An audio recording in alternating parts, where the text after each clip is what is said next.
प्यारे बच्चों, शुभ दिन। बच्चों, ये 3 × 3 कोटि का अवयव है। प्रश्न नंबर 15 है। इसमें 2 प्रश्न करूंगा। 3 × 3 कोटि के अवयव में यहाँ भी प्रक्रिया हुई है, हमें इनवर्स निकालना है। एक प्रश्न में स्तंभ से करूंगा, एक प्रश्न में आपका पंक्ति से करूंगा। जब हम इससे हम दोनों प्रक्रियाओं को सीख जाएंगे। प्रश्न 15 हमारे पास है। ए बराबर 2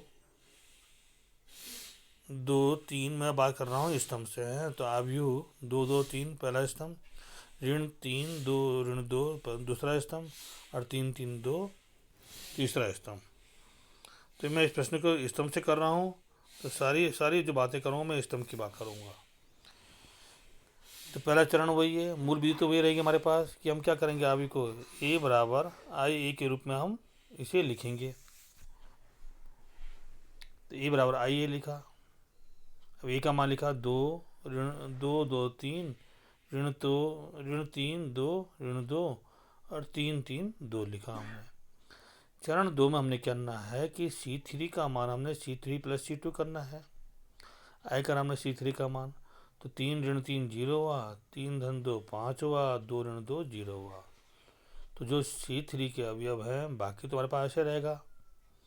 अब वो स्तंभ, ये C3 जो स्तंभ है, तीसरा स्तंभ है, वो 0 5 0 में बदल जाएगा।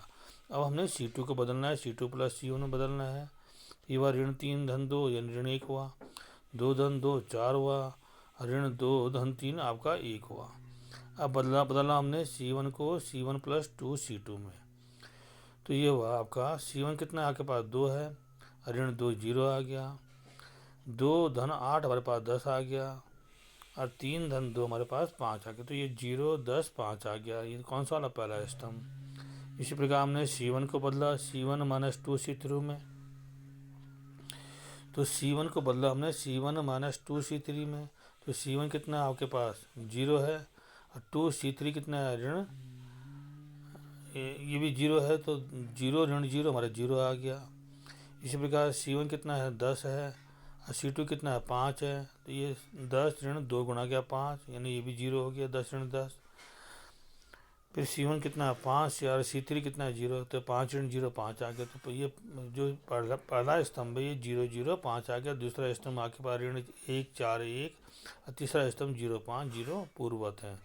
मैं यहाँ उन्हीं स्तंभ के विषय में बता रहा हूँ जो स्तंभ हमारे क्या हैं, जो स्तंभ हमारे जिनमें हमने कोई परिवर्तन किया है। आइए अब हम बदलेंगे कि C1 को बदलेंगे C1 - 2 C3 हमारा ये हो गया है। अब C1 को बदला 1/5 C1 में, और C3 को बदला 1/5 C3 में। यानी C1 जो पहला स्तंभ है उसमें 5 का भाग दिया, और तीसरे स्तंभ में भी 5 का भाग दिया। तो जो हमारे पास नया स्तंभ निकल के आया, ये 0 0 1 पहला स्तंभ, ऋण 1 4 1 दूसरा स्तंभ, और 0 1 0 तीसरा स्तंभ निकल के आ गया। अब C2 में बदलाव किया, C2 - C1 किया। तो ये हुआ C2 - C1 हम जब करेंगे तो ऋण 1 ऋण 0 हमारे पास ऋण 1 आया, ऋण 1 ना 4 ऋण 0 4 आया, और 1 ऋण 1 हमारे पास 0 आ गया। अब हमने C2 को बदला C2 - 4 C3 में। तो C2 को बदला हमने C2 - 4 C3। तो हमारे पास पहला स्तंभ आया है 0 0 1, दूसरा स्तंभ आया ऋण 1 0 4 ऋण 4 0 हुआ, और 0 ऋण 0 0 हुआ, तो ऋण 1 0 0 हुआ, और तीसरा स्तंभ हमारे पास आया 0 1 0। अब क्या करेंगे, हम C2 को बदलेंगे ऋण 1 C2 में। तो ये हो जाएगा 0 0 1 पहला स्तंभ, 1 0 0 दूसरा स्तंभ, और 0 1 0 तीसरा स्तंभ। मूल अवयव तुम्हारे पास आ गए हैं। हालांकि ये स्तंभ के अनुसार हम क्या करेंगे, इनको व्यवस्थित करने हेतु इनमें बदलाव करेंगे। तो पहले हमने बदला कि C1 को डबल साइडेड एरो का चिन्ह लगाया, C2 लिखा, यानी C1 C2 को आपस में बदले। C1 की जगह C2 और C2 की जगह हमारे पास C1 आ गया। तुम्हारा यह आ गया 1 0 0 0 0 1 0 1 0। अब क्या देख रहे हैं, पहले स्तंभ तो हमारे पास मूल में जैसे होना चाहिए वैसा आ गया है। दूसरे और तीसरे स्तंभ में क्या है, परिवर्तन करना है। तो दूसरे C2 को बदला C3 में, C3 को बदला C2 में। तो ये हो गया 1 0 0 0 1 0 और 0 0 एक हो गया हमारे पास, ये हमारा आ गया, ये हमारे पास आ गया, ठीक है ना। तो C2 और C3 का हमने चेंज किया था, तो हमारे पास ये तत्समक अवयव 3 गुणा गया 3 कोटि का आ गया, यानी 1 0 0 0 1 0 और 0 0 1 आ गया। अब इसी के अनुरूप हम क्या करेंगे, इसी के अनुरूप हम इसे बदलेंगे, किसे, तत्समक अवयव को। तो 1 0 0 0 1 0 0 0 1 को हमने जिन स्टेपों का प्रयोग हमने अवयव ए को तत्समक अवयव के रूप में बदलने में प्रयोग किया था, उन्हीं स्टेपों का हम यहाँ पर प्रयोग भी करेंगे। तो पहला स्टेप हमारे पास था कि C3 को बदला था हमने C3 + C2 में, तो ये पहला स्टेप, तो C3 हमारा हो जाएगा 0 1 1 हो जाएगा, यानी C1 तो 1 0 0, दूसरा C2 0 1 0 और तीसरा हमारे पास 0 1 1 हो जाएगा। फिर हमने बदला था C2 को बदला था हमने C2 + C1 में, तो C1 तो ऐसे रहेगा 1 0 0, C2 हमारा हो जाएगा 1 1 0 और C3 हमारे पास वही रहेगा 0 1 1।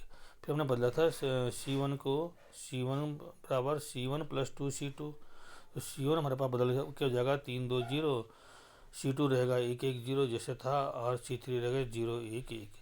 फिर हमने C1 को बदला था C1 - 2C3 में, तो C1 हो गया 3 0 ऋण 2 और C2 रहेगा 1 1 0, C3 रहेगा 0 1 1 गुणा गया ए। अब C1 और C3 में हमने 5 का भाग दिया है, तो C1 हमारे पास हो गया 3/5, 0/5 यानी 0 ऋण 2/5, और C3 हमारे पास हो गया 0 1/5 और 1/5, और C2 ऐसे रहा 1 1 0 रहा। अब हमने बदला था C2 को C2 - C1 किया था, तो C2 - C1 जो हमने किया तो ये हो गया 1 ऋण 3/5 यानी 2/5, 1 ऋण 0 1 रहा और 0 ऋण 2/5 यानी 2/5 रहा। तो हमारे पास जो निकल के आया ये आया 3/5, 0 2/5 पहला स्तंभ, 2/5 1 2/5 दूसरा स्तंभ, 0 1/5 1/5 तीसरा स्तंभ आ गया, गुणा गया, ये आ गया। अब C2 को बदला C2 - 4C3 में, C2 - 4C3 करा तो हमारे पास C1 तो वही रहेगा 3/5 0 2/5, C2 हमारे पास बदल के हो जाएगा C2 है 2/5 ऋण 0 यानी 2/5 ही रहेगा ये। अब फिर C2 हमारे पास कितना है, ये है 1/5 ऋण 4/5 ना, कितना है 1/5, C2 कितना है आपका, यहाँ पर C2 आपका है 2/5, C2 1 ऋण 4/5, ये हो गया आपका 1/5। अब C3 हमारे पास आया, ये C2 का जो तीसरा अवयव हमारे पास आया, हमें बदलना है C2 - 4C3, तो C2 2/5 ऋण 4/5, तो हल किया तो ये ऋण 2/5 हो गया। तो इस प्रकार हमारे पास जो अवयव आए ये आया 3/5 0 2/5 2/5 1/5 ऋण 2/5 0 1/5 1/5 गुणा गया ए। अब C2 को बदलना है -C2 में, तो ये हो गया 3/5 0 2/5 पहला स्तंभ, ऋण 2/5 ऋण 1/5 और 2/5 दूसरा स्तंभ, 0 1/5 और 1/5 तीसरा स्तंभ आ गया। अब बदलेंगे हम C1 को और C2 का आपस में एक्सचेंज किया, तो C1 C2 का एक्सचेंज किया तो हमारा हो गया ये ऋण 2/5 ऋण 1/5 2/5, ये C1 हो गया, C2 हो गया आपके पास 3/5 0 2/5 और C3 पूर्वत रहेगा 0 1/5 1/5। पुनः से बदला C2 और C3 को, तो C1 तो ऐसे रहेगा यानी ऋण 2/5 ऋण 1/5 2/5, C2 का मान हमारा हो जाएगा 0 1/5 1/5 और C3 का मान हो जाएगा 3/5 0 2/5। तो ये किसके समकक्ष है, ये तत्समक अवयव 3 गुणा गया 3 के तत्समक अवयव 1 0 0 0 1 0 0 0 1 के समकक्ष है।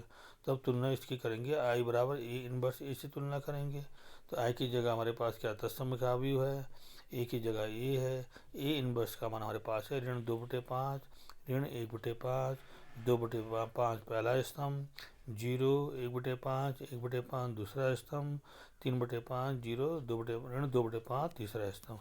इस प्रकार आपके पास जो A इनवर्स का मान आया 3 गुणा गया 3 कोटि के अवयव में, वह A इनवर्स बराबर ऋण 1/5 बाहर ले लिया, अंदर आयु 2 1 ऋण 2 पहला स्तंभ, 0 ऋण 1 ऋण 1 दूसरा स्तंभ, ऋण 3 0 2 तीसरा स्तंभ।